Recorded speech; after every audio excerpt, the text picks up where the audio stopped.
Frightening me. Hey, Dem Turned Red, Sookie, Anka, Patricia Serdal, Mist in the Mountain, Wingman, Mixable. Good to see you guys. Yeah, the Rokfin kind of clued me in, right? What up, Mountain Dreams?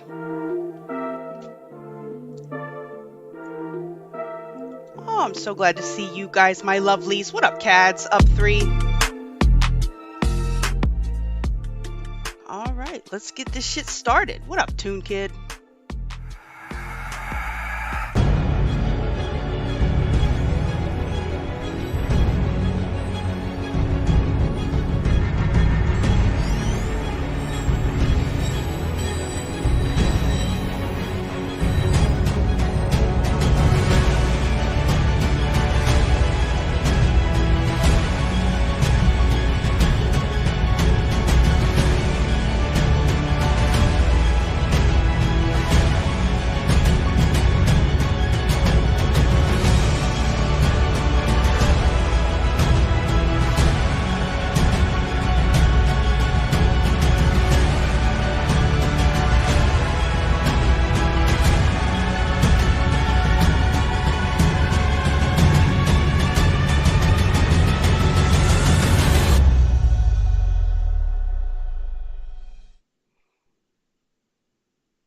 Well, hello.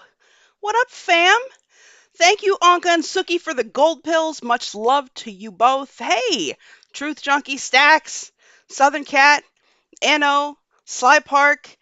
Thanks for sending the people over, Sook. What up, Aunt Julie? Good to see you. David, Manta, Sandra, Karen, Norma, Mr. Everyman. I'm so glad you guys are here with me. Normally I go live and it's like some random time and nobody knows and I have like 15 people to talk to. I'm so glad you guys are here. This is obviously an issue that I take very seriously. Shout out also to the replay peeps. What up, DLive, Twitch, Rokfin, YouTube, Foxhole fam, of course. Hey, Valhalla, good to see ya. So what up, fam? Welcome to Cognitive Dissonance. This is the channel where we try to unravel some of the insanity surrounding us. And you guys know we have some next level craziness to talk about today. Thank you, Miracle Girly, for the can. Hey, Lazarus, good to see you. Keep true. So, guys, what the hell is happening in Eastern Europe? What up, Sokka Q? Why is it happening now?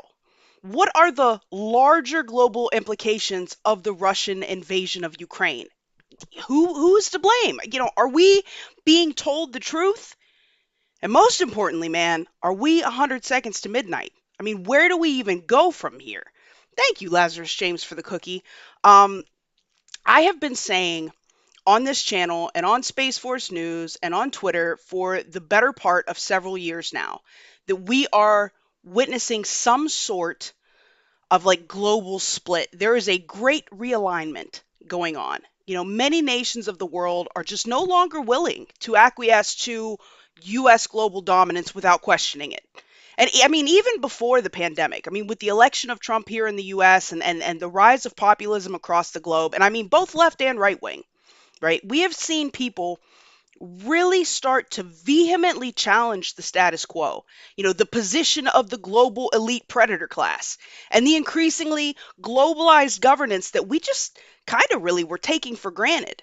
Um, so, what is happening now is that we are witnessing the rise of something akin to like an alternative to the Western led liberal democracy and globalization that we have seen for the past decades, right? This is an alternate philosophy on governance and the rise of a parallel economic system that's being led by Russia and China. Thanks, Alara, for the can. Much love to you. Uh, yeah, so I mean, they're building out a parallel structure, right? We aren't looking at like a bipolar power structure like during the Cold War that was just kind of as simple as like democracy versus communism, right? Thanks, Allison, for the phone. China and Russia, while they are still espousing very many communist ideas, they have built out their middle class, which is a new thing for them. And they've adopted many ideas from the capitalist model.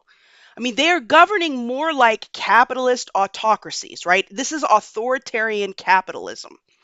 And with massive international engagement on their parts, guys, with things like China's Belt and Road Initiative and the formation of the BRICS Economic Alliance and just other regional economic and defense pacts, these countries are really kind of coming into their own, right? Now, let me be clear, and I have said this before, and I will say it again with regard to Ukraine. Um, Putin is not the good guy, okay? And I truly do not believe that he is allied with Trump or fighting for some secret alliance of good guys. I know a lot of you guys are probably going to disagree with me on this, but just stick with me here through this video and hear me out. Thank you, Karen Hare, for the can. Good to see you. Um, just hear me out. But also, the US is definitely not the good guy here. Okay? I don't side with any of the elite ruling class. I am here for we the people, right? The people that are trying to fill up their gas tank and take their asses to work every day. The mothers that are trying to take care of their kids, students trying to go to school, the father who busts his ass to put overpriced food on the table, the old guy next door that can't afford his insulin, the people that can't sleep at night in their homes because they're sleeping in bomb shelters, right? That's who I'm here for. That's whose side I am on, right? So screw all that other talk. Okay, so we are going to look today at what the West is saying about the invasion, the reasons that the Russians are giving, the philosophy guiding Putin, and some of the evidence that we have showing the splitting of the world order. Because, guys, what we are really seeing is the new world order turning into a two world order. Okay. Um, yeah, Truth Junkie says, is there anyone here that could possibly blame other nations of the world for considering the U.S. the great Satan? Hey, man, we have done some shady shit to be sure. Okay, for sure. And I'm going to touch on some of that stuff. So in late 2021, guys, Russia began deploying big numbers of troops really close to Ukraine's borders, right? President Putin like repeatedly denied planning an invasion, the situation just kind of escalated. It built up and built up and built up, and then we saw him pull back many of his troops last year. But he left the military infrastructure there. He left it in place. That's how we knew he would be back, right? And then slowly the troop buildup became massive again.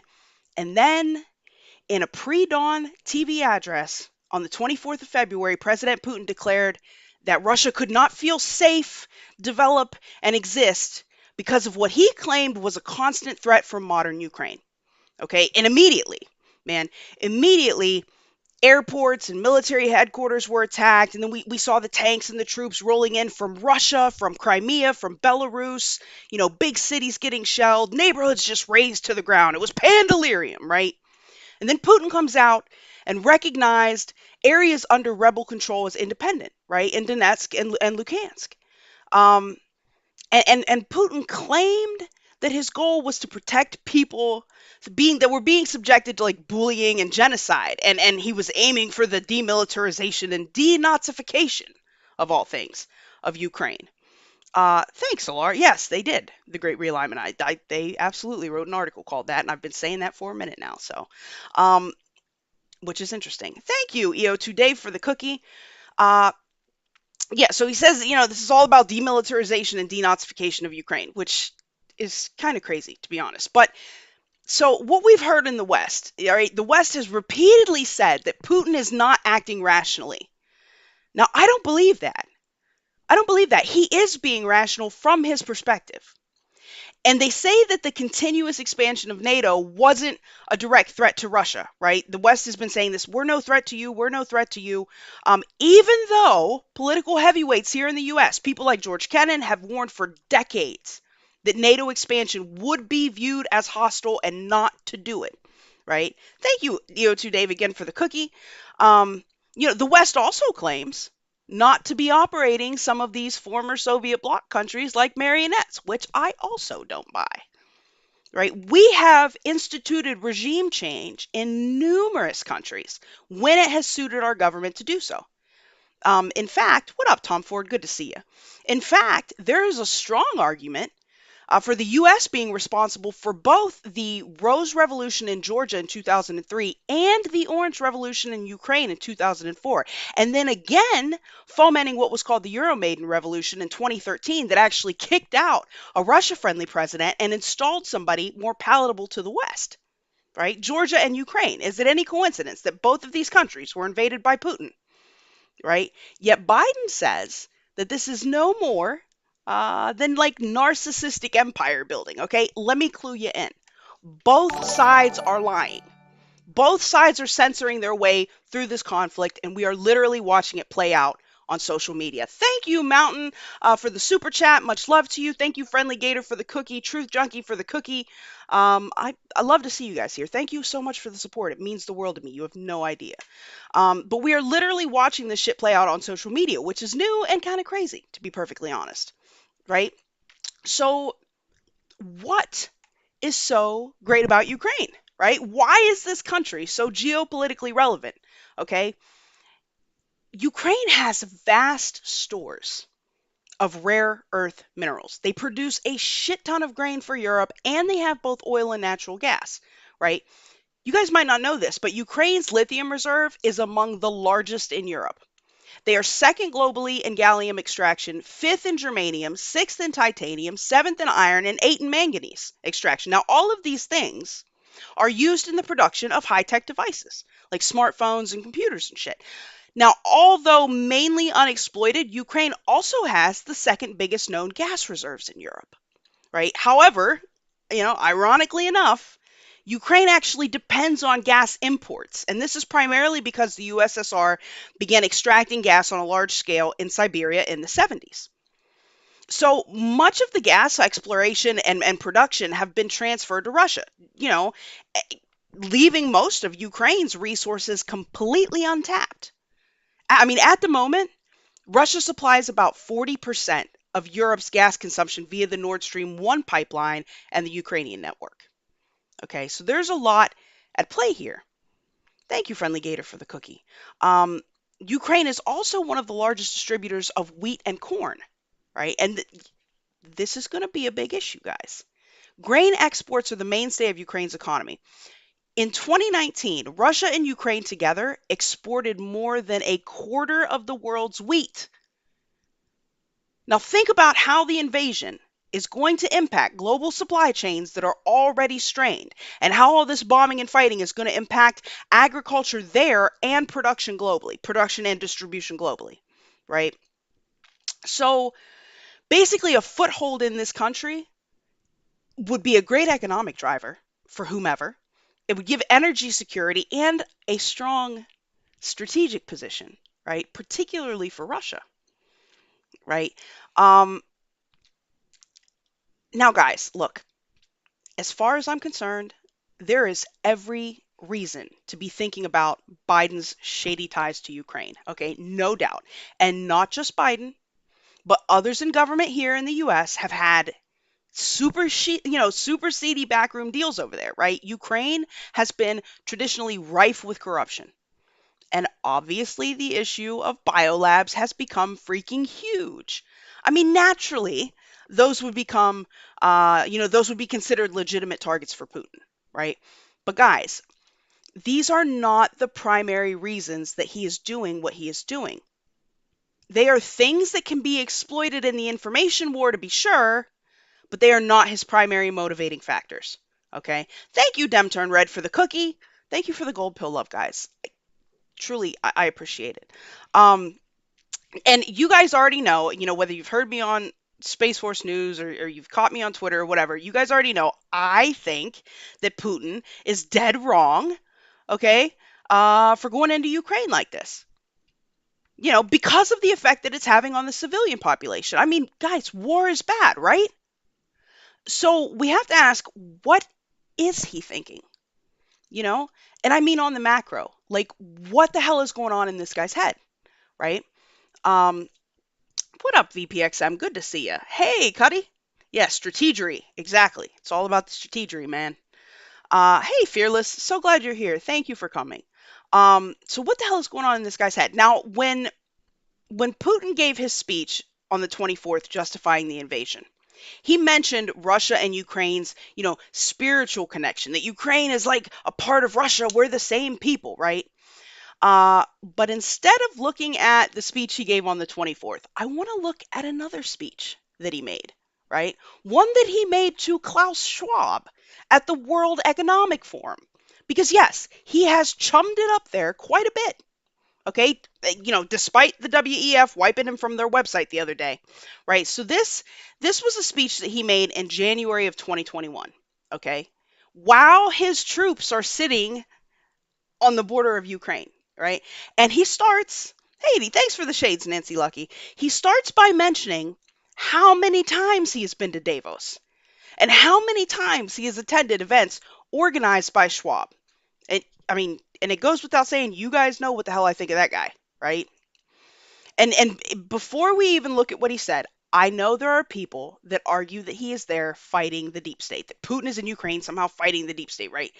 And he has certainly made a lot of arguments against globalism that have really resonated with me too. I can't deny that. I am not for the one world order by any stretch of the imagination.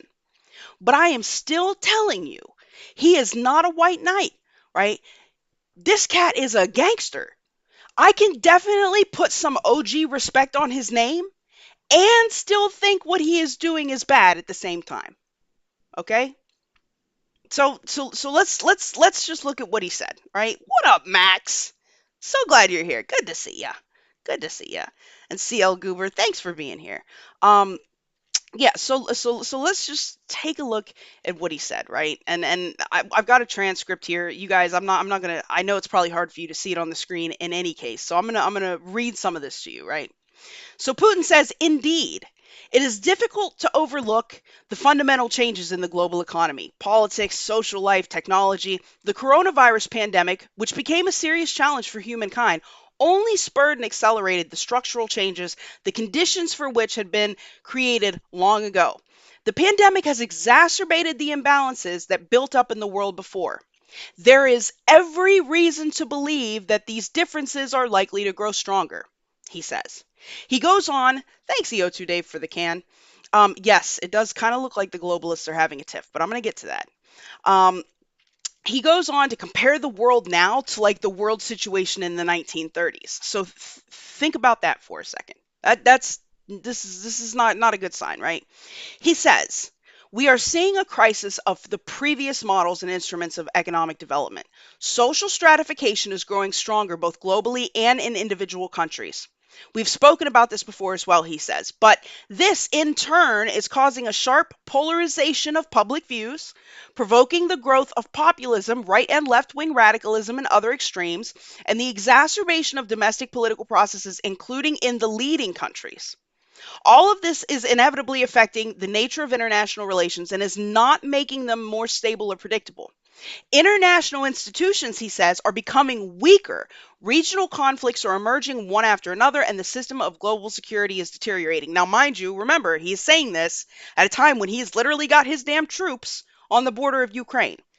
Thanks, EO2 Dave for the can. While he's literally got his troops on the border of Ukraine. So he goes on to say, of course, he says such a heated global conflict is impossible in principle, I hope. because this would be the end of humanity, he says. However, the situation could take an unexpected and uncontrollable turn unless we do something to prevent this. He says there is a chance that we will face a formidable breakdown in global development, which will be fraught with a war of all against all, and attempts to deal with contradictions through the appointment of internal and external enemies and the destruction of not only traditional values such as the family, which we hold dear in Russia, but fundamental freedoms such as the right of choice and privacy. I think the privacy thing is kind of fucking funny, to be perfectly honest. This is something Putin comes back to over and over and over again, right? The destruction brought about by liberal Western policies and the effects of globalization. And to be honest, we are seeing the same thing here, right? The culture war being fought here is the result. It is hard to disagree with him on that. He goes on to talk about the economic impact of the policies of globalization. He points out that although many were brought out of poverty, the people who profited primarily were the 1%, he says, of which he is a member, don't forget. Nevertheless, I can't argue there either. And he goes on to mention how the economic stratification in society as a whole is causing social discontent, and he mentions how tech giants are operating with the power equivalent of nation states, which we know firsthand. And then he attacks the one world order specifically, saying, obviously, the era linked with attempts to build a centralized and unipolar world order have ended. To be honest, this era did not even begin. A mere attempt was made in this direction, but this too is now history. He says the essence of this monopoly ran counter to our civilization's cultural and historical diversity. Okay? And he's right. He's right. It did. It did. Globalization really pushes for the homogenization of values and opinions and ways of life. Kind of like McDonald's chicken nuggets, right? They throw a bunch of parts in the grinder and eventually all the shit comes out like pink slime, right? So these are things we can agree with that Putin has said, okay? But here's the deal. The social disruption that he is referring to, specifically here in the US, this culture war is not just because of the globalists. All right, Russia and China have long been pushing a very specific agenda of ideological subversion and infiltration in American society. Okay, in fact, if you haven't seen the video that I made talking about ideological subversion with Yuri Bezmenov, you should take 30 minutes and go watch it. It's on my channel. But the point of the matter is, these guys have been systematically working to disrupt the American way of life for decades. Okay. What up, Dumpy? Good to see you. For decades. And one of the people that is primarily responsible for this is a man called Alexander Dugin. Okay. This guy has been nicknamed Putin's Rasputin. All right. He is a philosophical heavyweight in Russia and a very strong influencer when it comes to Putin's policies. Dugin came out publicly in favor of Putin's 2008 invasion of Georgia. During the 2014 Russia-Ukraine conflict, he called for the annexation of all Ukrainian lands that were a part of the former Russian Empire, right? He's advocating the same thing right now. As a matter of fact, about a week ago, I started reading his book called The Fourth Political Theory, where the guy is like just straight up advocating for the total domination and submission of the West, not just a peaceful breakup, okay? And he has said this, and this is a quote, right? It is especially important to introduce geopolitical disorder into internal American activity, encouraging all kinds of separatism and ethnic, social, and racial conflicts, actively supporting all dissident movements, extremist, racist, and sectarian groups, thus destabilizing internal political processes in the U.S. It would make sense simultaneously to support isolationist tendencies in American politics. This is coming from Putin's Rasputin, right? I'm definitely not saying that shit 5 times fast, man. But so it's crazy, right? And this Dugin guy, right? He draws a lot from, and in his books and in the interviews he gives, and there's 100 of them on YouTube, he openly and frequently admires the German philosopher Martin Heidegger, who was a card-carrying freaking Nazi, okay? Dugin openly promotes actual fascism, not like this fake ass fascism we cry about here on the left, like whole actual ass fascism, okay? What Russia needs, Dugin says, and this is also a quote, is genuine, true, radical revolutionary, and consistent fascism. Right? This is the guy that is putting shit into Putin's head. All right? He also talks about the end of days, right? Finding a way to bring about the end of days. Okay? Here's another quote for you. The end times and the eschatological meaning of politics will not realize themselves on their own. We will wait for the end in vain. If the fourth political practice is not able to realize the end of times, then it would be invalid. The end of days should come, but it will not come by itself. This is a task, he says. It is not a certainty. It is an active metaphysics. It is a practice.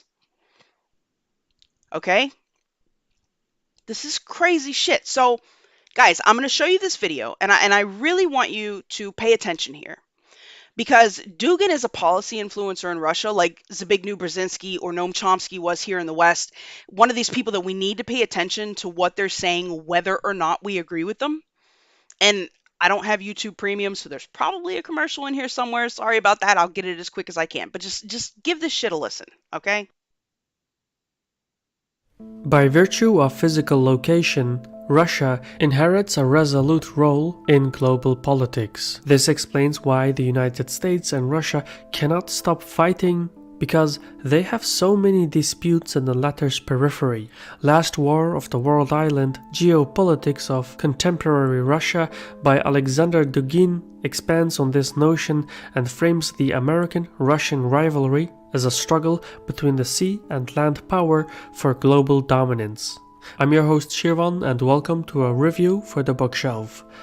As the author of more than a dozen books, Alexander Dugin is one of modern Russia's leading political scientists. In his most acclaimed book, Foundations of Geopolitics, he advocated for the dismemberment of Georgia and Ukraine, and the need to maintain an alliance with Iran while shocking Turkey away from the West. He also encouraged to cut the United Kingdom off from Europe and argue for the need to fuel instability within the borders of the United States by covertly supporting all kinds of ethnic, racial, and social conflicts. Now, for a book that was published in 1997, many of his chilling predictions are strikingly accurate. Yet Dugin is also a figure of great controversy, with many critics calling him a fascist.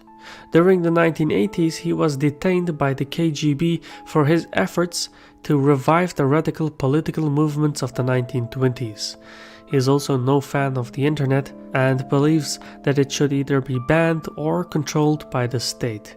And more recently, he lost his prestigious post at the Moscow State University after his remarks on Ukraine were widely interpreted as advocating mass murder of Ukrainians who oppose the Russian government. Plus, he is among the list of Russian citizens who are sanctioned by the United States. So, taken together, Dugin is like a dangerous concoction of Zbigniew Brzezinski and Steve Bannon. In his latest book, Last War of the World Island, Dugin returns to the great chessboard and lays down what he believes should be Russia's long-term geopolitical pursuit. He does this by going over the historical evolution of the Russian state, from Kievan Rus to the Russian Empire to the Soviet era. By doing so, Dugin reveals that even though Russia underwent dramatic territorial and ideological changes, the geopolitical interests remained unchanged in the latter stages of Russian history. More specifically, Dugin exposes a pattern in the geopolitical behavior of Russia that adheres to the world island theory, which describes a world where the global maritime power is in conflict with the leading land-based power. According to the thesis, Europe's technological output and human capital, combined with Asia's industrial power and demographic size, will outperform the Western Hemisphere in the long term, allowing for the Eurasian power to dominate the globe. Dugin classifies Russia as the distinct land civilization, while the United States is deemed as the leader of the sea-based Anglo-Saxon civilization. As is captured in the chapter on the geopolitics of the Soviet Union, Dugin explains that the struggle between the land and sea powers shaped the course of the Cold War. Stalin, the author argues, was a classical leader of the land-based civilization who expanded the Soviet sphere of influence on the outer edges of Eurasia. Now, if you are a reader of Soviet history and geopolitics, you're going to cherish this chapter. Furthermore, in Last War of the World Island, Dugin encourages the Russian government to return to its historical ambition and push outwards to the outer edges of Eurasia, all the way to the coastal zone, thereby claiming its stake as the world island. Unfortunately, this means drawing Russia and the United States into a conflict, which explains the title of his book. Regardless of whether the notion of eternal conflict is in anyone's interests, Dugin's vision for Russia is clearly understood and shared by the political elite in Moscow. For instance, just as Putin speaks of the collapse of the Soviet Union as a great geopolitical catastrophe, so too does Dugin frame the end of the USSR not in terms of the fall of communism, but in the context of land power versus sea power. In Dugin's assessment, Russia cannot live in peace with its neighbors. He argues that Russia will not become a normal democracy with liberal values because its geography does not allow it. Russia, the author explains, must expand throughout the Eurasian continent. The price of defeat is the disappearance of the Russian state from the global map. Considering the Kremlin's current assertive attitude in its immediate periphery, as well as Putin's establishment of the Eurasian Union, Dugin's dogma offers a window into the long-term designs of Moscow. It goes without saying, in Dugin's view, the Soviet Union must first be put back together, at least territorially speaking, so Russia can anchor itself against geographical barriers. Following this, the author writes, Russia should forge new alliances with Iran, Japan, and Germany, and eject the United States and its allies from the Eurasian continent. This plan sounds like the plot from a political thriller, but Dugin recognizes that a Eurasian power cannot solely identify itself as Russian. As such, the author also recommends narrowing nationalist attitudes, for this could alienate potential allies. Thus, one can argue that Dugin recognizes the need to completely overhaul the Russian identity with Asian and Islamic traits to maximize the influence of the central government of his envisioned Eurasian realm. At first glance, this whole proposal seems insane. Yet, so were his predictions in 1997, and many of them have come into being, so regardless of our beliefs, Dugin's political designs deserve some recognition and consideration. What up, woke? Thank you. Friends would walk there up to it me is. and be like, what the? Told you guys I don't have YouTube Premium. There was a commercial. Thank you, woke, for the can. Last War of the World Island serves as a manual for conquest and long-term thinking in the manner of Machiavelli. On the downside, the book feels a bit rushed, even though Dugin is a fine writer. The historical overview is just too brief and relies heavily on the reader's knowledge of Russian history. In addition, the sea power and world island theories are not thoroughly explained. Thus, even though the book is only 152 pages and can be finished in a matter of hours, to truly grasp the content, one must already be acquainted with Russian history and grand geopolitical theories. It's understandable why Dugin chose this format, since most of his readers are members of the Russian military, police, and intelligence communities. But it also means that beginners will have to do their own homework to fully grasp the content of the Last War of the World Island. A final shortcoming of the book is its availability. Amazon doesn't even offer it, so readers will have to find different suppliers. Still, despite all the flaws and inconveniences, Last War of the World Island is a well-written study of Russian geopolitics, one that explains the country's past and future behavior. If the reader takes the content with a grain of salt, it reveals Russia's manifest destiny. I've been your host Shirvan from Caspian Report. Thank you, VPXM, for the super chat. Thick and proper coffee, eh? Thank you, JBTN, for the truth cookie. Love truth cookies. Those things are awesome, right? Yeah, it's funny. He mentioned how Amazon wasn't offering some of this guy's books. So this guy recently wrote a new treatise called get this, The Great Reset versus the Great Awakening. It also, I've been trying to find it. I ended up starting with the fourth political theory. I cannot find the new one anywhere. They won't even let you download it to read it. It's not on Scribd. Like, I've looked everywhere to read this. You know, I don't have to agree with some shit to read it. I want to know what these people are saying. But it's crazy stuff, man. So there is definitely a division going on in the world, right? And if we look at the recent vote on condemning the Russian invasion that was held in the United Nations, right?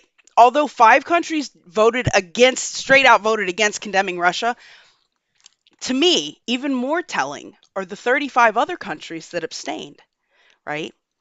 And what have we seen this week? We've seen North Korea launching missiles again. Recently, amidst this statement from China vowing cooperation with North Korea and a new situation to allow them to fight the U.S. threat. Shit, last night, Iran launched missiles at our embassy and military base in Iraq, even as Biden is over there begging them for oil. Okay? These countries smell blood in the water, guys. And although they are functioning independently, they are kind of working as a team here. And to be honest, if you guys think, if you think that whatever these people have in mind will somehow make our lives better or make our country better, man, it's crazy. And hi, Andy. Yeah, I'm feeling better. Foil is my God-given government name, right? Yeah, so these guys this is not helping us out, okay? So this is kind of crazy. I mean, that's 40 countries right there that are not speaking out against this shit. So thank you, Karen Hare, for the can. Much love to you. You guys know I appreciate the gold pills. I certainly can use them. I love you guys to the depths, right? So another thing that speaks to a growing global division was the establishment of the BRICS Economic Union. Okay, for those of you guys that don't know, BRICS: Brazil, Russia, India, China, and South Africa. Right? This is like a combination of relatively newly industrialized countries and powers. It is too significant to be ignored by the West. These guys account for a combined total of nearly 42% of the Earth's population and about 27% of the planet's land surface. Okay? So we cannot ignore what these people are doing. Right. So while the concept for BRICS was in the works, years before this, the first official BRICS summit was held in June of 2009. In 2011, the 5 countries spoke out in unison, condemning the West for airstrikes in Libya. And hey, we were dead wrong for that, right? So in 2014, when Russia annexed Crimea, there was little to no condemnation from this group. In fact, they abstained, right, from a vote at the UN General Assembly that condemned Russian annexation of Crimea. Only Brazil voted yes on a UN General Assembly resolution that called on Russia to end its military operations in Ukraine, right? The others abstained. This is the same way they voted this time, okay? The same way they voted this time. So the BRICS Bank, right, which is also called the New Development Bank. Now, granted, they did put on hold transactions in Russia because of the SWIFT thing, Russia being excluded from the SWIFT system. But even though this is going to be a challenge to BRICS nations, right, they are finding ways around this, right? There is a Chinese bank with a branch in Moscow that has seen an influx of Russian companies wanting to open new bank accounts, right? And they have announced that they are going to be accepting payments in Chinese currency. Right? That a lot of these Russian companies have announced that they are going to be accepting payments in Chinese currency. What up, Descendant of Brand? Good to see you. So we've got banks, right, with Chinese banks with branches in Moscow, with all these Russian companies coming, opening up new bank accounts, and now saying they're going to be accepting payment in Chinese currency. India too, right? We during the Trump era, India, we thought, India was like, butt buddies with Trump, like we were cool, right?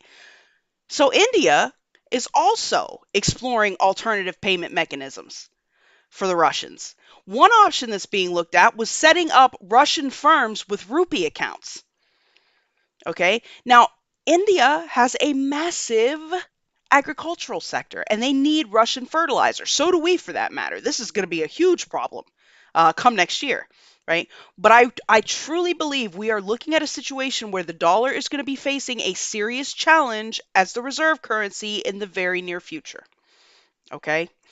Thank you, Rook Castle, for the cookies. I love you guys. Thank you, thank you, thank you. Um, Now I have done videos specifically on China's challenge to the West. They're on my channel. If you haven't seen them, go check them out. And clearly, China is watching very closely the development of the situation in Ukraine, and they're taking lessons with regards to its treatment of Taiwan, right? And in my opinion, China has the juice to back Russia and help it weather these sanctions that we've imposed. Okay? To be honest, I don't think Putin would have acted without having first some sort of guaranteed access to the Chinese economy. This is why, this is why when Russia's foreign minister was asked about Russia's reaction to our sanctions, he said Putin doesn't give a shit about sanctions, right? Now we know that China, despite claiming to be neutral, they went to Russia with the intel from the United States when we asked them to help us to stop Putin's aggression in Ukraine. Several times, in fact. Thanks, JBTN, for the truth cookie. Several times they did this. And we know that China has been censoring online discussion of the war. And we know that China has been bolstering its energy and food imports from Russia for some time, and even more so now that the sanctions have been levied. Okay? We know that Russia and China have been conducting joint military operations. And oddly enough, China is the biggest trade partner for both Russia and Ukraine. Ukraine was one of the first countries to sign on to the Belt and Road Initiative, by the way, right? We also know that China put the blame for the invasion squarely on NATO. China has even taken recently to co-signing Russia's claims about US biolabs in Ukraine. I know you guys had to have seen that, right? Oh, and then just before I went live today, I mean, 40 minutes ago, I saw Zero Hedge tweet out that now Russia has formally asked China for military assistance in the Ukraine invasion. That shit is wild. Like this is crazy stuff, guys, right? But did you know that Putin and Xi had met before the Olympics and issued a joint statement declaring a shift in the world order? Right? On February 4th, right before the Olympics, Vladimir Putin and Xi Jinping met and they discussed and then issued a joint statement on international relations entering a new era. So, Richard Sakwa, who is a professor of Russian and European politics at the University of Kent, called this a landmark document, right? He said that it will go down in history as a signal moment when the Western view of the world and international relations were fundamentally changed. This is a big thing. This was a 5,000 word joint statement, right? And it specified their friendship, right? In this document, the Russia-China relationship is described as a very close, comprehensive strategic partnership that, as Putin called it, is a relationship that probably cannot be compared with anything in the world. These guys agreed not to enter into any alliances, to oppose each other. They will never oppose each other or take action against a third party without acting in Congress. Okay? In its substance, I mean, this entire document is just a catalog of areas in which Russia and China will cooperate. And I mean, this includes development, technology, transportation, climate change, health, terrorism, arms control, freaking AI security, militarily. It's the whole nine. Okay? Why would Russia need any help from China to invade Ukraine? I'm just telling you what the tweet was, right? This is what Zero Hedge said. But it wouldn't surprise me. Not that they need help, but it wouldn't surprise me. It's a co-signature. you know? So this document lists multipolarity as the first of the momentous changes in the new era, right? These guys said that they want the role of the UN in this world order not to be led by a hegemon, right? Us. Not to be led by a hegemon that asserts its own standards on a unipolar chessboard and poses serious threats to global, regional peace, stability, and undermines the stability of the world order. Thank you, Karen Hare, for the can. Are the aliens aligning with Russia? Um, I haven't the slightest clue. You should have Alara ask them. She probably get the she probably get the skinny on that, right? Um, yeah, so I mean, they're saying that the UN is just being led, by U.S. hegemony, that it's a horrible thing, that there's a new world order, right? A two world order that has been formed now. And it's crazy because these guys talk a lot about democracy in this document, right? They say that every country should be able to choose its own brand of democracy. Remember, I was talking about authoritarian capitalism and how they've kind of picked up some of our ways and integrated it into their own manner of thinking, right? Um, so they think each country should be able to, like, choose its fit of democracy, that everything should take into account the social and the political and the historical and cultural backgrounds of these countries, that way that they can decide for themselves, right? I mean, Putin has always considered himself a Democrat, right? There are speeches that when there's time when he came and visited the US in the early 2000s where he was talking about the strengths of democracy, right? I really think that his worldview kind of got skewed in 2008 when we kind of led this global financial collapse into the Great Recession. And then he was kind of like, well, maybe that system isn't so great, right? And then that's when we really started to see them start to make, fundamental changes in the way that they were letting capitalism breed in their countries. So, they claim that both Russia and China are world powers with rich cultural and historical heritages that have long-standing traditions of democracy. That's a bunch of horse shit, but that's what they said. That's what they said. I mean, I think we can all agree that whatever Russia and China are classifying as democracy would not meet the bar here in the U.S. However, I don't think the U.S. system of democracy at the moment is meeting the bar in the U.S. either, right? Um, so, I mean, we are seeing a new axis forming, guys. China, Russia, and countries like North Korea and Iran, and the 40 odd nations that voted against or abstained from condemning Russia's invasion of Ukraine, they're coming together to challenge US dominance of the world order. And yes, guys, yes, maybe they speak about the importance of tradition, and maybe they think that globalism is ruining shit, and maybe they even called George Soros the son of Satan, right? China did. That was kind of awesome. Thanks, Sean Joe and Jay Brewskis, for the cookies, guys. Maybe it is tempting to want to say the enemy of my enemy is my friend. But like I've told you before, man, the enemy of your enemy can still be your enemy. These guys want to challenge our way of life, and they are willing to wage war to do it. And just like Putin said in the World Economic Forum, it will be a war of all against all, right? These guys are not trying to save us from the bad elements within our own government. They want to crush our government. And I am sorry, but that is our fight. That is our fight.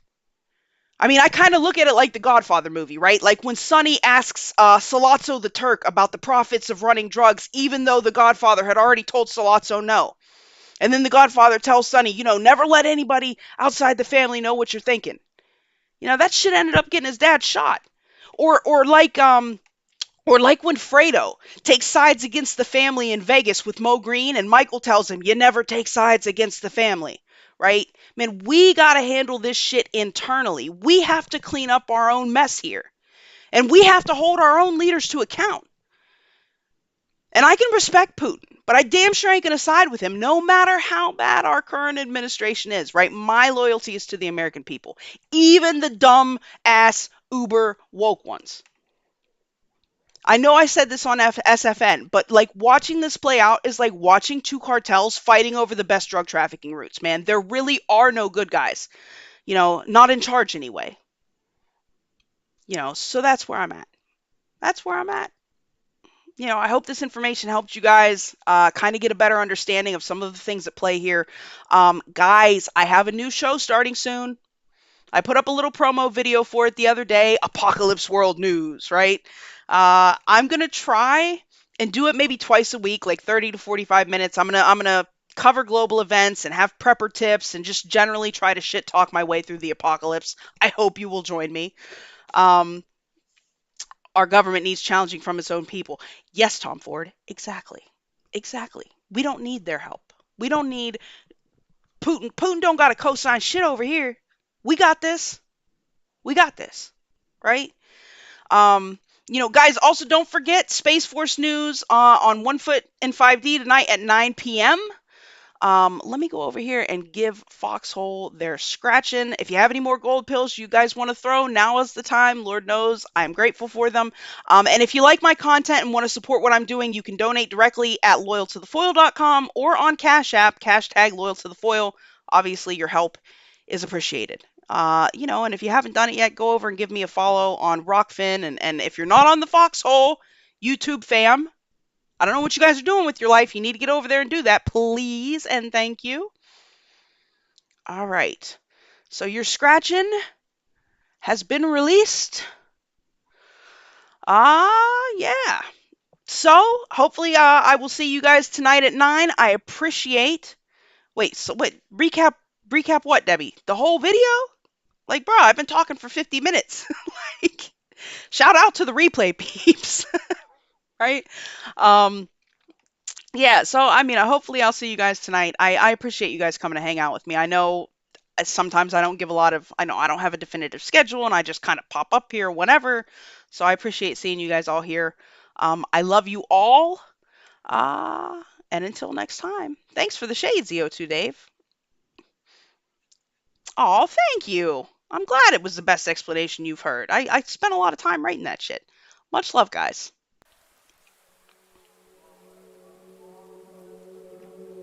What up, Morning Flower? Good to see ya.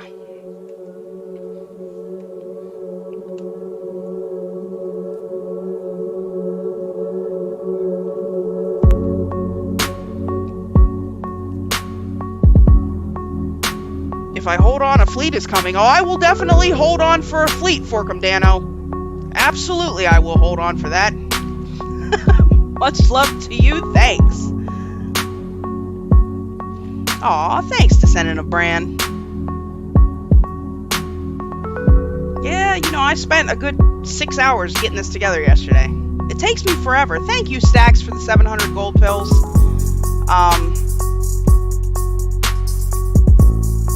It takes a lot to get this stuff together, guys. I wish I could be here with you more. I'm working 3 jobs. It's a lot. My niece is having problems. I have her kids here Monday through Friday.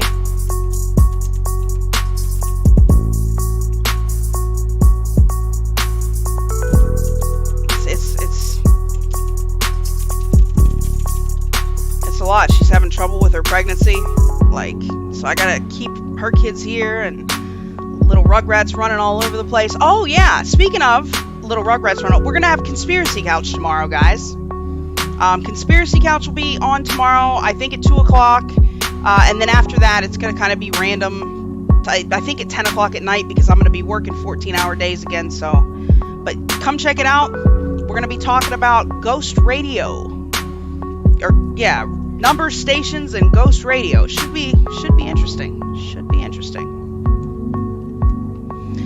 I try to keep these ones short. Keep true.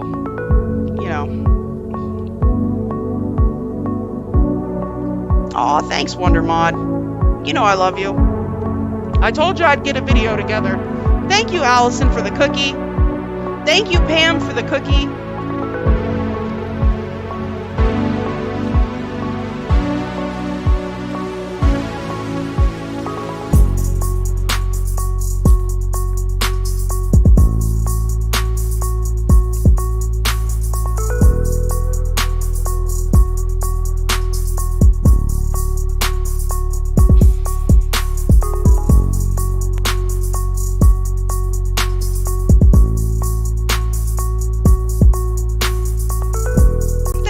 James.